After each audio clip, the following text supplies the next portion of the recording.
Hello दोस्तों, welcome to my channel. दोस्तों, आज मैं आप लोगों को एक ऐसी जगह के बारे में बताने जा रही हूँ जहाँ पे कपड़े पहनना जुर्म समझा जाता है। दोस्तों, ये वाकई ही एक हैरानकुन बात है कि कपड़े ही पहनना जुर्म है। ऐसी कौन सी जगह है, कौन सा मुल्क है जहाँ पे ये अलाउ किया जाता है?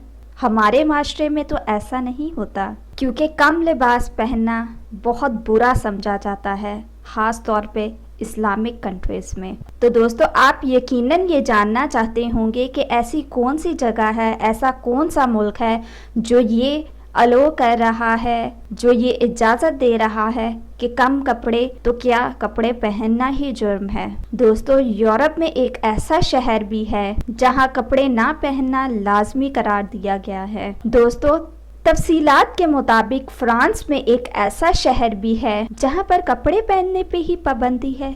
ऐसा क्या कानून वहां पे बना दिया गया?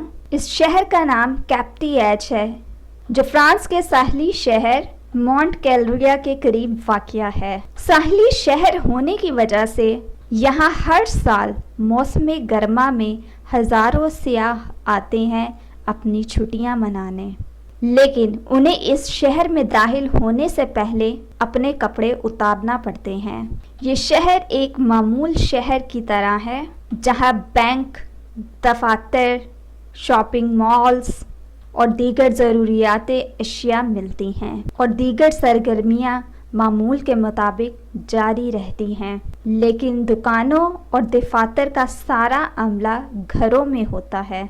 शहरियों के लिबास घूमते फिरते नज़र आते हैं। दोस्तों, इंटरेस्टिंग बात यह है कि इस शहर में दाखिल होने वाले सियाहों को शहर में दाखिल होते हुए नंगा होना पड़ता है। वहाँ ही इसके एवज़ 6 पाउंड टैक्स भी अदा करना पड़ता है। अगर कोई शहरी के साथ कोई गलत बिहेव करता है, गलत रवैया करता है, तो उसको जेल जाना भी पड़ सकता है और वहाँ उसे बहुत ज़्यादा जुर्माना भी डाला जाता है। दोस्तों, ये याद रखें, कैप्टी-एज दुनिया का सबसे बड़ा शहर करार दिया गया है, लेकिन सबसे बड़ा शहर होने के लिए क्या वहाँ इस तरह का माहौल होना ज़रूरी है? तो दोस्तों, ये थी आज की मेरी इन्फॉर्मेशन, मेरी वीडियो। तो मज़ीद वीडियोस के लिए हमारे चैनल को सब्सक्राइब करके जल्दी से बेल आइकन के बटन को प्रेस करते हैं।